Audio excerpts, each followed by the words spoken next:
Bonjour à tous, je suis ravi de vous retrouver avec un artiste qu'on soutient depuis le début sur Logos FM, Claudio Capéo, bonjour. Bonjour, vous allez bien? Très bien, merci.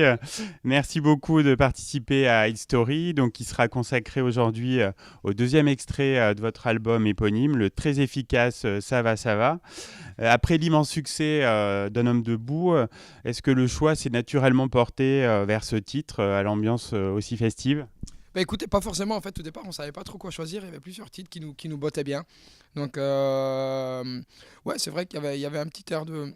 Il y avait un petit truc plus soleil, un truc un petit peu plus différent, on a voulu sortir un petit peu d'Un homme debout, et puis du coup, ben, ça va, s'y prêtait bien.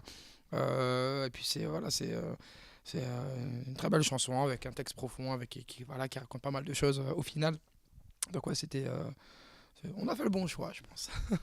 Tout à fait, il y avait une grosse attente du public pour ce deuxième titre. Ouais, ouais, carrément, mais le truc, c'est en fait... Pardon, je suis en train de manger en même temps, hein. C'est ça qui fait la vérité. Alors, Un homme debout est rentré en radio. Alors, ça a été fait sans prétention, et puis on a sorti ce titre, et puis d'un coup, on commence à rentrer sur toutes les radios de France. On n'a pas compris grand-chose. Et le problème, c'est qu'on a eu du mal, en fait, à sortir Un homme debout pour rentrer ça va, en fait, pour sortir un deuxième single, parce qu'il a duré tellement longtemps, et puis les gens, ils en voulaient encore, que, ouais, ça a mis le temps, quoi. La question, je m'en rappelle plus du tout, là, mais Bah, en fait, l'attente du public, justement, pour un deuxième titre. c'est ça, c'est ça. Et puis, bah, du coup, ben, ça tournait encore et encore. Et puis, il a fallu le temps pour ben, rentrer ça va derrière, quoi. Finalement, il est arrivé. Et puis il y en a d'autres qui arriveront. C'est un titre très touchant parce qu'il évoque les aléas de la vie qui tantôt nous minent, tantôt nous rendent heureux. Ouais, mais tout à fait. Mais, on est toujours un petit peu en train de se plaindre. On n'est jamais content de ce qu'on a. Et c'est quand on n'a plus rien, en fait, voilà, qu'on réalise qu'avec avec que dalle, on peut vivre très bien. Et puis, on est très heureux, quoi.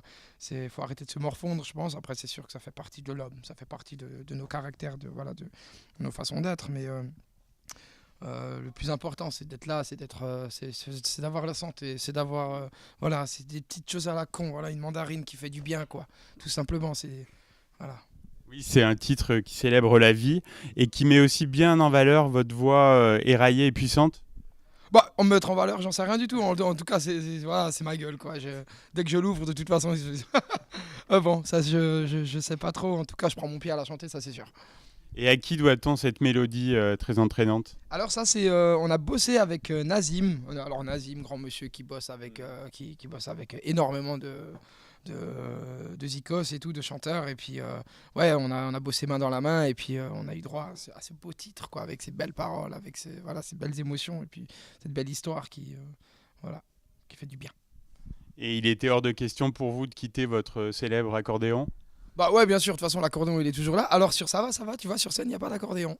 Ah, tu vois, c'était un choix de pas en mettre partout, parce que ça peut être vite, tu vois, ça peut vite casser la tête, en fait.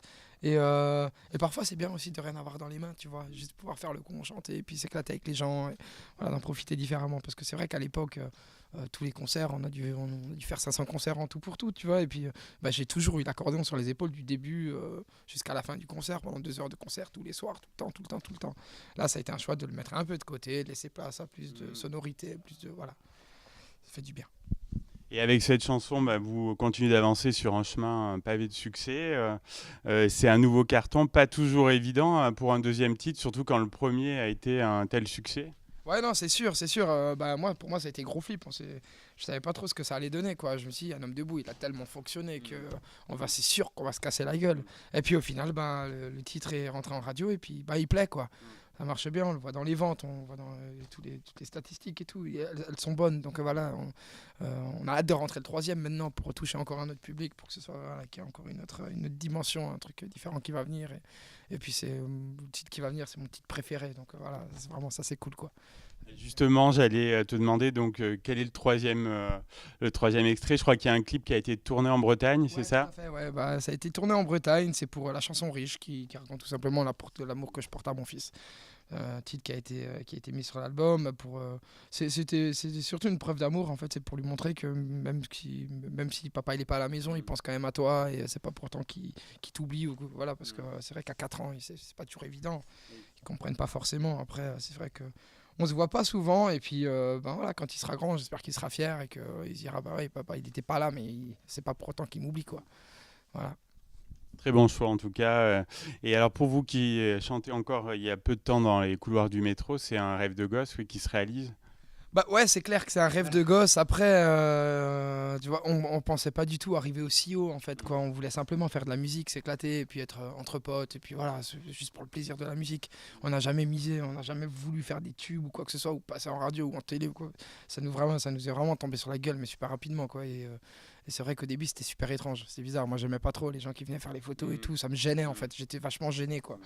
On s'y habitue, on s'y fait, et puis au final, bah, ouais, ça fait plaisir à tout le monde et c'est cool, quoi. Donc bah ouais, ça, je commence à, ouais. En fait, on a toujours pas réalisé, en fait, hein, je pense. C'est quand même assez étrange. Là, on est vraiment dans un mouvement, un rouleau compresseur, un truc qui nous emporte, et puis on n'a pas eu le temps de sortir la tête et de dire, qu'est-ce qui se passe, quoi. C'est vraiment, ça va tellement vite que. Mais c'est voilà, nous, on kiffe et puis on le fait, on y va à fond la caisse, quoi. On imagine, oui, ça doit être dur à réaliser. Et même si ton talent, je pense, t'aurait probablement conduit au succès sans ça, ta participation à The Voice a été un formidable accélérateur. Ouais, bien sûr, bah voilà, c'était pas du tout mon truc, c'est une émission que je regardais sans plus. Voilà, je l'ai fait, c'est plus les KPO qui m'ont dit bah Claudio, tu vas te bouger les fesses un peu, on va essayer d'ouvrir des portes et puis de voir si on en est capable.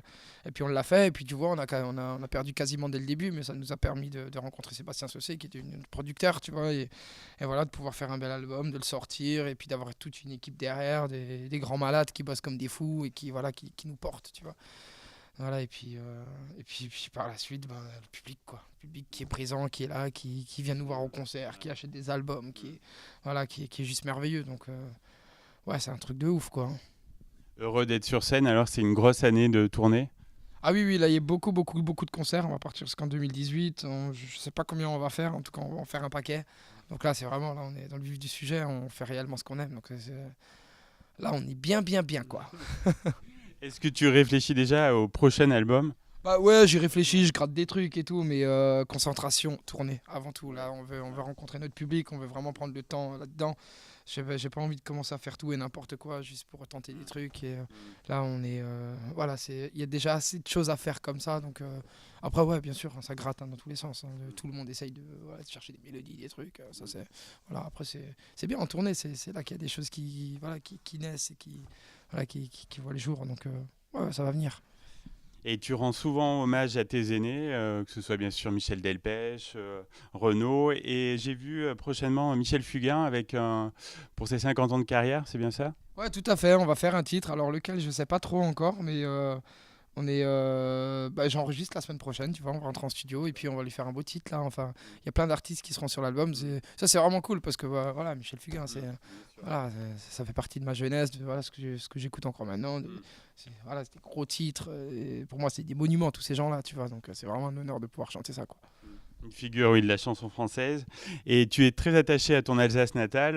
Est-ce que tu connais un peu l'Auvergne ou est-ce que tu vas avoir le temps de le découvrir là pour ton passage à Thiers? Bah écoute, c'est la première fois qu'on vient en Auvergne, tu vois, et puis j'ai tout découvert. Bah ouais, cette ville, elle est merveilleuse, quoi. C'est super beau, en fait. Je pensais pas du tout que ça allait être comme ça. Malheureusement, bah, on a pu se promener vite fait cet après-midi. On va faire le concert, on repart dans la nuit, donc on verra pas grand-chose, quoi. Bon, c'est le jeu, c'est toujours comme ça. C'est vrai que c'est pas toujours facile de pouvoir. Tu sais, parfois on arrive en salle, on sort pas, on fait rien. Là encore, on a eu la chance d'aller à l'hôtel, donc on a vu un peu les lieux, c'est sympa, quoi. On reviendra. Hein. On t'accueillera avec plaisir. En tout cas, merci beaucoup de nous avoir accordé un petit peu de temps malgré un emploi du temps surchargé. On te souhaite beaucoup de bonheur pour les semaines à venir et autant que tu en donnes à ton public. Merci beaucoup, c'est gentil. Merci à tous.